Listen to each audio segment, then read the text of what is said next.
Sahabat wanita, salam jumpa. Saya Anneke kembali hadir di ruang dengar Anda bersama acara Wanita Berpengharapan. Banyak terima kasih untuk para sahabat wanita yang sudah memberikan tanggapannya untuk acara ini. Terima kasih untuk semua masukan dan usulan yang sudah diberikan. Hari ini saya masih ingin berbagi informasi kesehatan.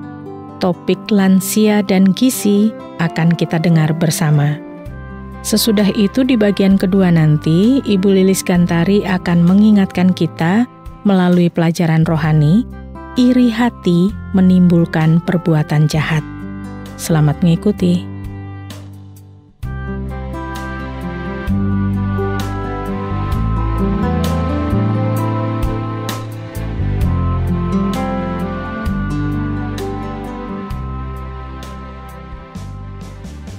Sahabat wanita, orang tua yang sudah berusia di atas 60 tahun atau yang sering disebut dengan lansia tetap membutuhkan asupan nutrisi yang tepat supaya mendapatkan kesehatan yang optimal. Lansia dengan asupan nutrisi atau gizi yang cukup punya daya tahan tubuh lebih baik. Selain itu, mereka juga akan mempunyai risiko komplikasi dari penyakit kronis lebih kecil. Dalam kasus pemulihan atau penyembuhan dari sakit, lansia dengan kebutuhan nutrisi yang tepat akan mempunyai waktu proses penyembuhan lebih cepat. Ada banyak jenis gizi yang bisa diperoleh dari menu makanan untuk lansia, seperti karbohidrat. Ini salah satu sumber energi utama tubuh yang bisa diperoleh dari nasi, roti, sagu, singkong, kentang, atau sereal. Ada juga protein. Tubuh membutuhkan protein yang tepat untuk membantu pertumbuhan sel-sel di dalam tubuh sekaligus meningkatkan sistem kekebalan tubuh. Protein bisa diperoleh dari telur, ikan, daging, atau juga kacang-kacangan. Ada vitamin. Vitamin merupakan salah satu nutrisi penting bagi tubuh untuk membantu proses metabolisme. Banyak jenis buah atau sayur yang mengandung vitamin yang bisa dikonsumsi setiap hari. Ada mineral. Mineral juga dibutuhkan oleh tubuh sebagai pelengkap sekaligus penunjang dalam proses pertumbuhan atau perkembangan tubuh. Sayuran, buah-buahan, dan air putih dalam kemasan menjadi sumber mineral yang mudah didapatkan. Kalau bicara angka kecukupan gizi, lansia membutuhkan zat gizi makro berkisar antara 20-25% protein, 20% lemak, dan sekitar 55-60% karbohidrat. Meskipun angka pastinya berbeda-beda untuk setiap lansia. Khusus untuk konsumsi lemak, sangat direkomendasikan asam lemak jenuh ganda seperti asam lemak omega 3 dan omega 9 yang banyak ditemukan pada ikan laut. Makanan untuk lansia bisa disesuaikan dengan kondisi kesehatannya. Kalau lansia sakit atau ompong, sebaiknya dibuatkan makanan dengan tekstur yang mudah untuk dicerna. Tapi secara sederhana, berikut saya sampaikan menu makanan untuk lansia dalam satu hari. Misalnya, pagi, roti, telur 1 buah, dan susu 1 gelas. Selingan pagi, snacknya 1 porsi. Makan siangnya, nasi, semur dengan daging atau ayam 1 potong, tahu pepes, dan sayur bayam, buahnya pepaya. Selingan sorenya bisa kolak pisang 1 mangkok. Malamnya bisa mie bakso 1 mangkok saja, dan buah pepayanya 1 potong. Ini hanya contoh yang tentunya bisa dirubah menyesuaikan keadaan lansia di rumah dan kebutuhan gizinya. Intinya, para lansia tetap membutuhkan gizi yang optimal untuk kesehatan yang optimal juga. Kadang-kadang ada jenis makanan yang sangat bermanfaat dan bergizi, tapi tidak disukai oleh para lansia.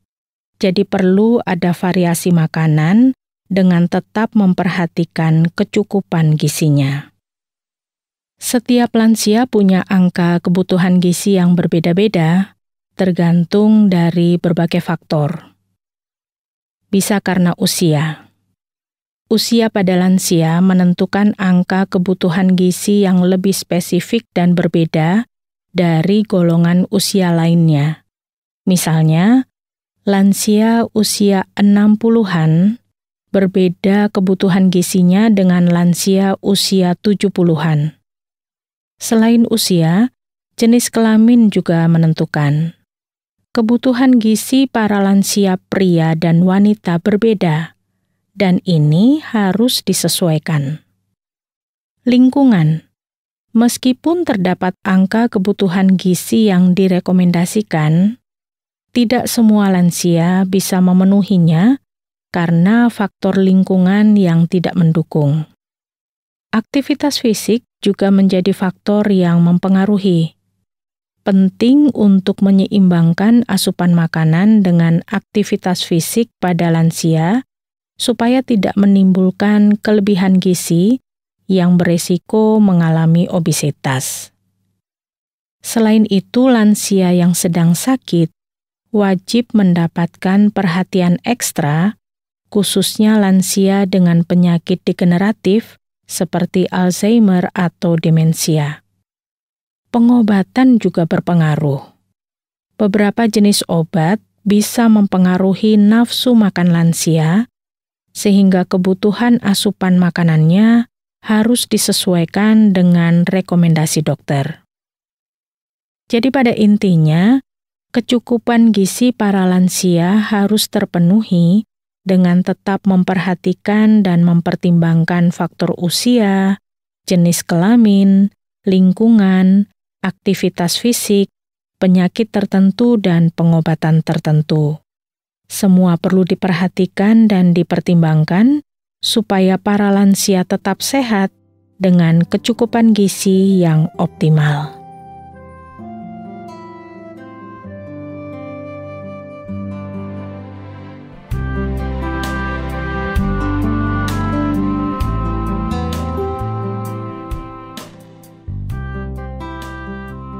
Sahabat wanita, selamat menjadi pemerhati dan perawat lansia, termasuk merawat diri sendiri kalau Anda sudah tergolong lansia.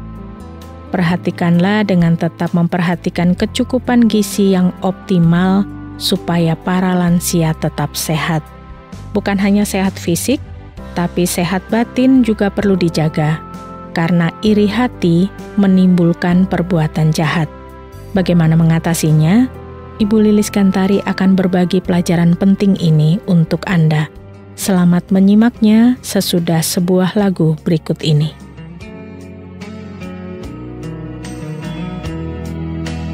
Hanya dekat kasih-Mu Bapa, jiwaku pun tentram. Engkau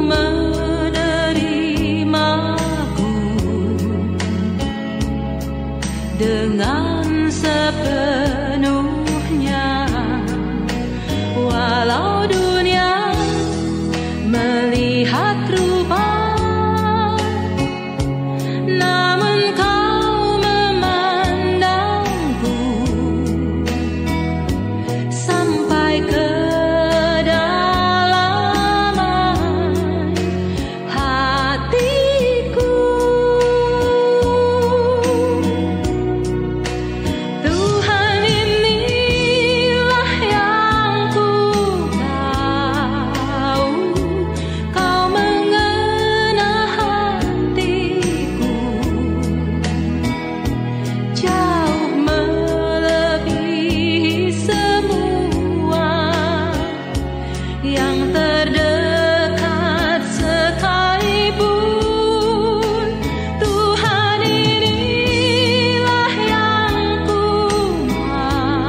memancar senantiasa.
Memancar senantiasa,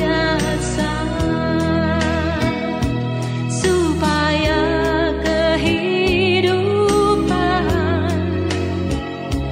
memancar senantiasa.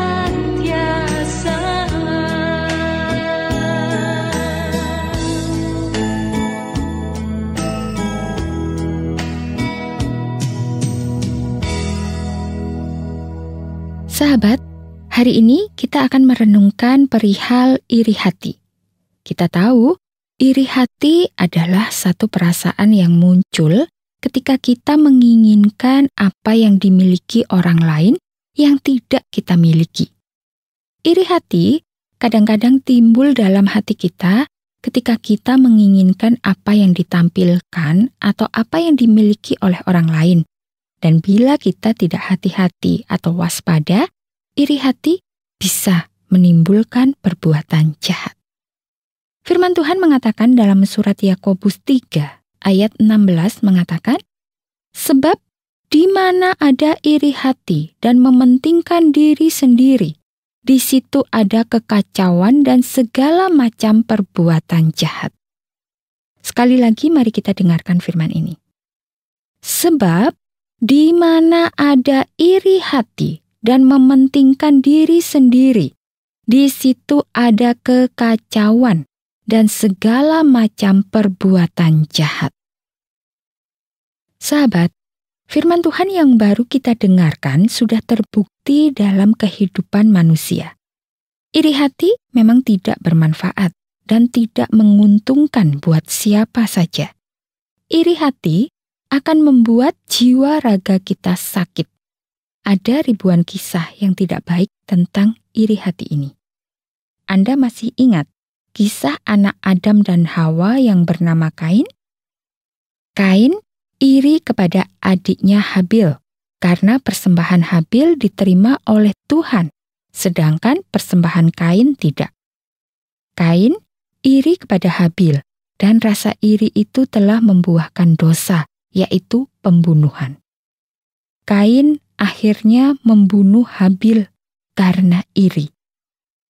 Masih ada lagi kisah lainnya dalam Alkitab tentang iri hati. Kisah Yusuf dan saudara-saudaranya. Kisah ini juga sangat terkenal. Yusuf dibenci dan dianiaya oleh saudara-saudaranya sendiri karena saudara-saudaranya iri terhadap Yusuf yang lebih dikasihi oleh orang tuanya. Saudara-saudara Yusuf kemudian berniat untuk membunuh Yusuf, tetapi urung dilakukan. Yusuf tidak jadi dibunuh, tetapi dianiaya dan dijual sebagai budak. Kisah Kain dan saudara-saudara Yusuf tadi membuktikan bahwa iri hati bisa melahirkan perbuatan jahat. Dan perbuatan jahat tentu tidak menguntungkan bagi siapa saja. Kita sudah tahu dan sudah paham bahwa iri hati tidak menguntungkan hidup kita. Kita juga sudah paham bahwa iri hati hanya akan menimbulkan perbuatan dosa yang harus kita pertanggungjawabkan. Kita bisa saja mendekam di dalam penjara atas perbuatan jahat kita karena iri hati. Jadi kita sangat setuju. Bila iri hati hanya akan menimbulkan perbuatan jahat. Oleh sebab itu, Tuhan melarang kita untuk iri hati. Karena iri hati adalah perbuatan yang melanggar perintah Tuhan. Dan kita semua sudah tahu, tetapi tidak mudah untuk membuang iri hati dalam hati kita. Meskipun tidak mudah, iri hati harus tetap dibuang dari dalam hati kita. Mari kita membaca firman Tuhan dari Yakobus 3 ayat yang ke-14 sampai 18 yang mengatakan, "Jika kamu menaruh perasaan iri hati dan kamu mementingkan diri sendiri, janganlah kamu memegahkan diri dan janganlah berdusta melawan kebenaran. Itu bukanlah hikmat yang datang dari atas, tetapi dari dunia, dari nafsu manusia, dari setan-setan. Sebab di mana ada iri hati dan mementingkan diri sendiri, di situ ada kekacauan dan segala macam perbuatan jahat. Tetapi hikmat yang dari atas adalah pertama-tama murni, selanjutnya pendamai, peramah, penurut, penuh belas kasihan dan buah-buah yang baik, tidak memihak dan tidak munafik. Dan buah yang terdiri dari kebenaran ditaburkan dalam damai untuk mereka yang mengadakan damai." Sahabat, jelas sekarang bahwa iri hati itu berasal dari hawa nafsu manusia dan setan-setan atau iblis. Oleh sebab itu tidak mudah untuk melawannya. Kita tidak akan mampu melawan iblis dengan kekuatan diri kita sendiri. Kita membutuhkan Tuhan. Mari kita baca nasihat firman Tuhan untuk melawan iblis. Firman Tuhan dalam Yakobus 4 ayat yang ke-6 sampai 8 mengatakan, "Tetapi kasih karunia yang dianugerahkannya kepada kita lebih besar daripada itu. Karena itu ia katakan, Allah menentang orang yang congkak, tetapi mengasihani orang yang rendah hati. Karena itu tunduklah kepada Allah dan lawanlah iblis. Maka ia akan lari daripadamu. Mendekatlah kepada Allah dan ia akan mendekat kepadamu. Tahirkanlah tanganmu, hai kamu orang-orang berdosa, dan sucikanlah hatimu, hai kamu yang mendua hati." Sahabat, kasih karunia yang dianugerahkan oleh Tuhan lebih besar dari kekuatan iblis. Dan kasih karunia Tuhan itu diberikan kepada orang-orang yang rendah hati. Orang rendah hati adalah orang yang tunduk kepada Tuhan. Iblis akan lari dari kita bila kita tunduk kepada Allah. Iblis akan lenyap dari hati kita bila kita taat dan tunduk kepada Tuhan. Karena hanya Tuhan yang sanggup melawan iblis. Bila kita tunduk kepada Tuhan, maka roh Tuhan akan mendiami hati kita. Dan buah roh adalah kasih, sukacita, damai sejahtera, kesabaran, kemurahan, kebaikan, kesetiaan, kelemah lembutan, dan penguasaan diri. Sahabat, mari kita bersyukur kepada Tuhan bila dalam hati kita tidak ada iri hati. Dan marilah kita tunduk kepada Tuhan bila selama ini kita selalu iri hati kepada orang lain. Bahkan kita banyak melakukan dosa karena iri hati itu.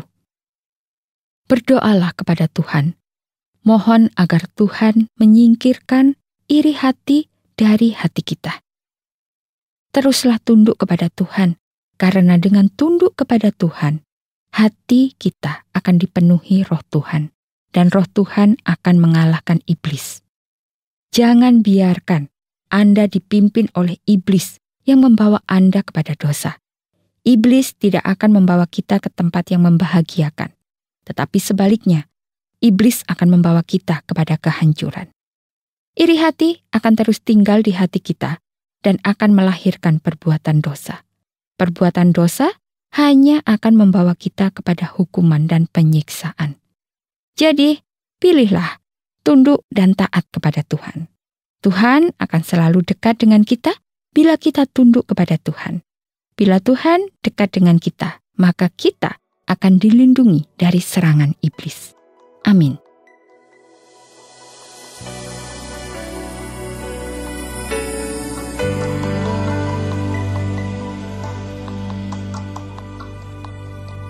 Yesus, kau kebenaran yang menyelamatkanku.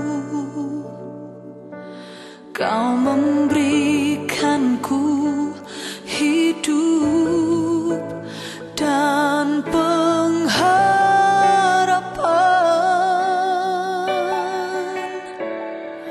Ku ikut kehendak-Mu, ku perlu anugerah-Mu. Ku nyatakan janjiku kepadamu.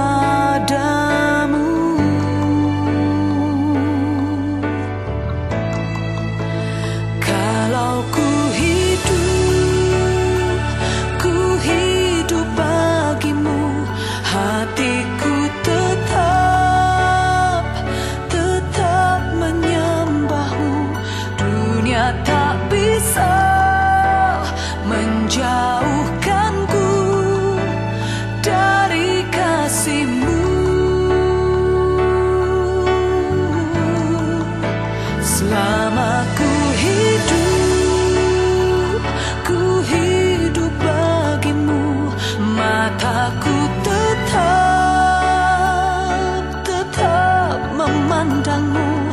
Dunia tak bisa menjauhkanku dari kasih-Mu.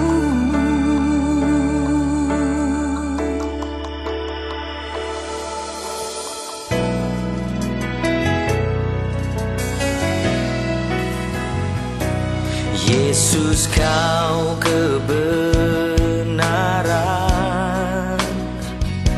yang menyelamatkanku. Kau memberikanku hidup dan pengharapan.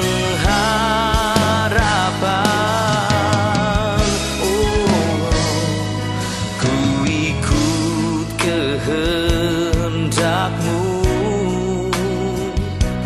ku perlu anugerah-Mu. Ku nyatakan janjiku kepadamu.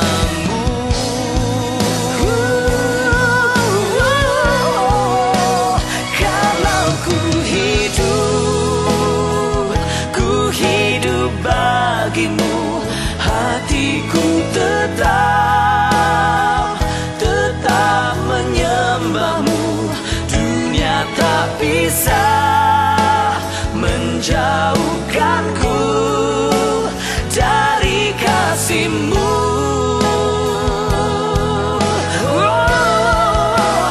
Selama ku hidup bagimu, mataku tetap memandang-Mu. Dunia tak bisa menjauhkanku dari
kasih-Mu.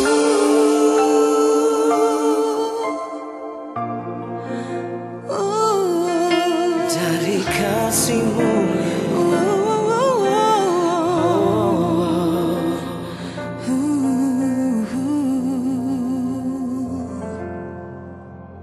Sahabat wanita, saat ini kita akan berpisah dulu. Berbagai pelajaran penting sudah kami bagikan untuk Anda. Saya berharap wawasan Anda, pengetahuan Anda, bahkan kekuatan iman Anda semakin bertambah. Jangan lupa kita akan bertemu lagi di waktu yang akan datang. Kalau Anda punya pertanyaan, mau menanggapi acara ini, atau ingin berbagi pengalaman hidup, silakan kirimkan kepada kami, Wanita Berpengharapan, bisa melalui SMS atau WhatsApp di nomor 081 333 777 386. Sekali lagi di nomor 081 333 777 386. Saya Anneke mohon diri, sampai jumpa.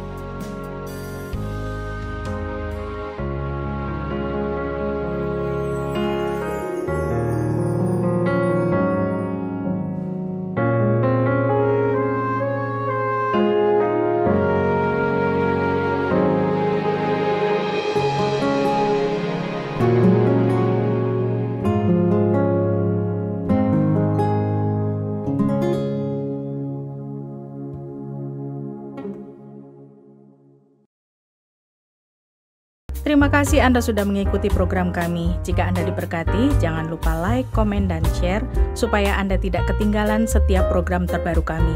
Jangan lupa juga untuk subscribe channelnya dan nyalakan loncengnya. Jika Anda ingin mendukung pelayanan kami, bisa melalui rekening kami berikut ini atau menghubungi kami di sini.